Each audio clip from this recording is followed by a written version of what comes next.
So hi ಎಲ್ರಿಗೂ welcome back to info with Vishwa YouTube channel. Last 20 ಡೇಸಲ್ಲಿ ನಾವು KCETಗೆ ಹೇಗೆ ಪ್ರಿಪೇರ್ ಆಗ್ಬೋದು ಅನ್ನೋದನ್ನು ನಾನು ನಿಮಗೆ ಈ ವಿಡಿಯೋದಲ್ಲಿ ಹೇಳ್ಕೊಡ್ತೀನಿ. ಮೊದಲನೇದಾಗಿ ನೀವೇನು PUC ಓದಿರ್ತೀರಲ್ಲ ಅದನ್ನು ನೀವು ಕರೆಕ್ಟಾಗಿ ಓದಿರಬೇಕಾಗಿರುತ್ತೆ. ನೀವು KCETಯಲ್ಲಿ ಒಳ್ಳೆ ರ್ಯಾಂಕ್ ಬರಬೇಕಂದ್ರೆ ನಿಮ್ಮದು 50% ಬೋರ್ಡ್ ಎಕ್ಸಾಮಿಂದ 50% ತೊಗೊತಾರೆ, ಹಾಗೂ ಮತ್ತು KCET ಎಕ್ಸಾಮಲ್ಲಿ ನೀವೇನು ಬರಿತೀರಾ ಅದರಲ್ಲಿ 50%ನ್ನು ಅವರು ತೊಗೊತಾರೆ. ಹಾಗಾಗಿ ನಿಮ್ಮದು ಬೋರ್ಡಲ್ಲಿ ನೀವು ಒಳ್ಳೆಯ ಪರ್ಸೆಂಟೇಜ್ ಇದ್ದರೆ ಅದು ನಿಮಗೆ ಒಳ್ಳೆಯ ರ್ಯಾಂಕ್ ಕೊಡೋದಕ್ಕೆ ತುಂಬ ಹೆಲ್ಪ್ ಮಾಡುತ್ತೆ. ಆಮೇಲೆ ನೀವು ಕಾಂಪಿಟೇಷನ್ಗೆ ಜಾಸ್ತಿ ಹೆದರಕ್ಕೆ ಹೋಗ್ಬಾರ್ದು, ಅದ್ರ ಬಗ್ಗೆ ತಲೆ ಕೆಡ್ಸ್ಕೊಳಕ್ಕೆ ಹೋಗ್ಬಾರ್ದು.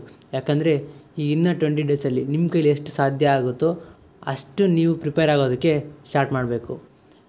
ನೀವೆಲ್ಲ ಕಾನ್ಸೆಪ್ಟ್ಸ್ ಎಲ್ಲ ಸ್ವಲ್ಪ ಜನ ಓದಿರ್ತಾರೆ, ಸ್ವಲ್ಪ ಜನ ಓದಿರಲ್ಲ.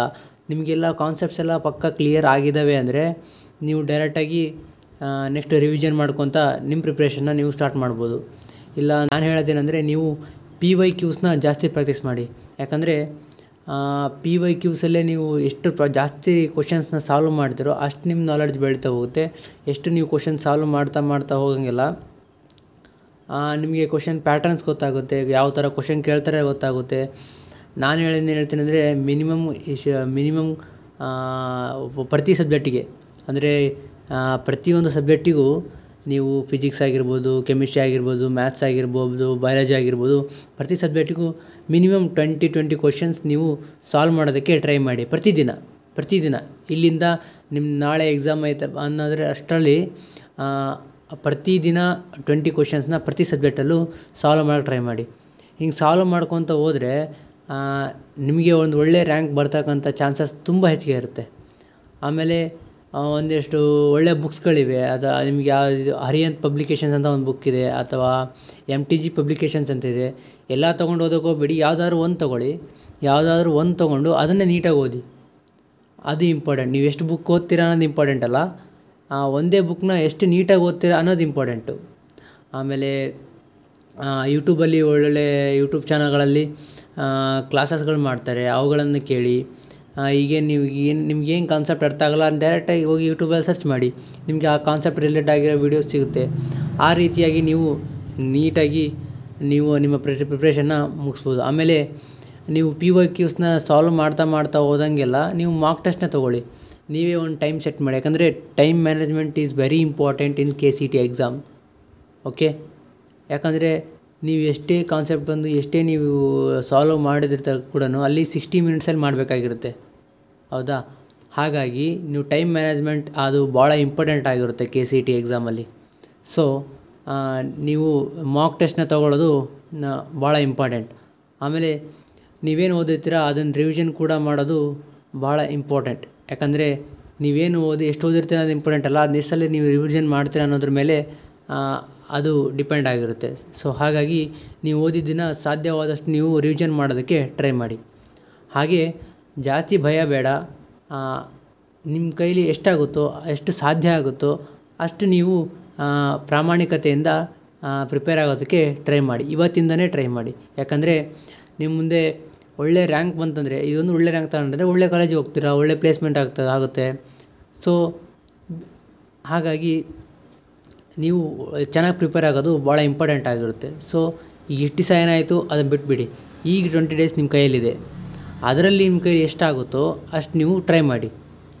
ಯಾರ್ಯಾರು ಕೋಚಿಂಗ್ ಹೋಗಿದ್ದೀರೋ, ಕೋಚಿಂಗ್ ಹೋಗಿರೋರು ನಾನು ಹೇಳಿರೋ ಬುಕ್ಸ್ ಏನು ತೊಗೊಳ್ಳೋ ಅವಶ್ಯಕತೆ ಇಲ್ಲ. ಯಾಕಂದರೆ ಕೋಚಿಂಗ್ ಅವ್ರು ನಿಮ್ಮ ಮೆಟೀರಿಯಲ್ಸ್ ಕೊಟ್ಟಿರ್ತಾರೆ, ಅವನ್ನೇ ನೀವು ಫಾಲೋ ಮಾಡಿದರೆ ಸಾಕು. ಅದರಲ್ಲೇ ಸಿಕ್ಕಾಪಟ್ಟೆ ಕ್ವಶನ್ಸ್ಗಳನ್ನ ಅವ್ರು ಪ್ರಾಕ್ಟೀಸ್ ಮಾಡಿರ್ತಾರೆ. ಹಾಗಾಗಿ ನೀವು ಅವೆಷ್ಟು ಕ್ವಶನ್ನ ಪ್ರಾಕ್ಟೀಸ್ ಮಾಡಿದರೆ ಸಾಕು.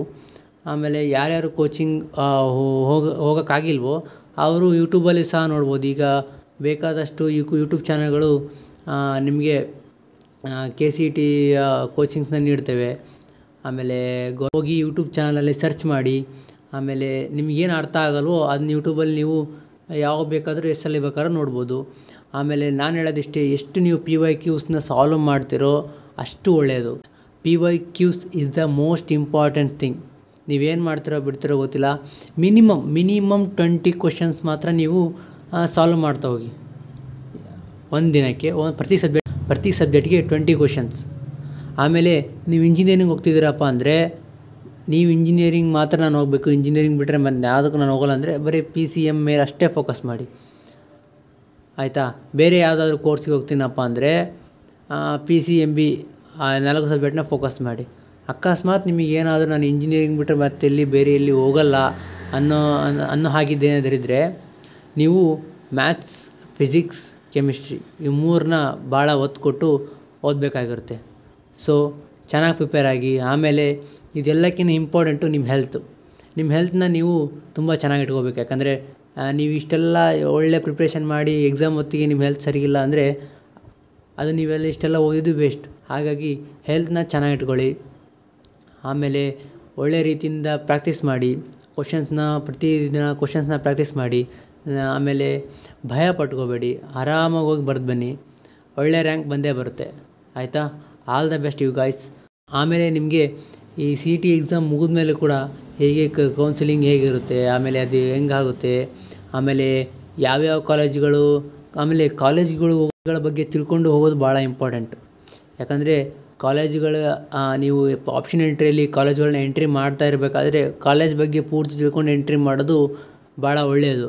ಹಾಗಾಗಿ ನಿಮಗೆ ಏನಾದರೂ ಡೌಟಲ್ಲಿ ಕಮೆಂಟ್ ಸೆಕ್ಷನಲ್ಲಿ ಕಮೆಂಟ್ ಮಾಡಿ. ನಿಮ್ಗೆ ಯಾವ ಕಾಲೇಜ್ ಬಗ್ಗೆ ಇನ್ಫಾರ್ಮೇಷನ್ ಬೇಕು ಕೇಳಿ, ನಾನು ನಿಮಗೆ ಆ ಕಾಲೇಜ್ಗಳ ಬಗ್ಗೆ ಇನ್ಫಾರ್ಮೇಷನನ್ನು ನೀಡ್ತೀನಿ.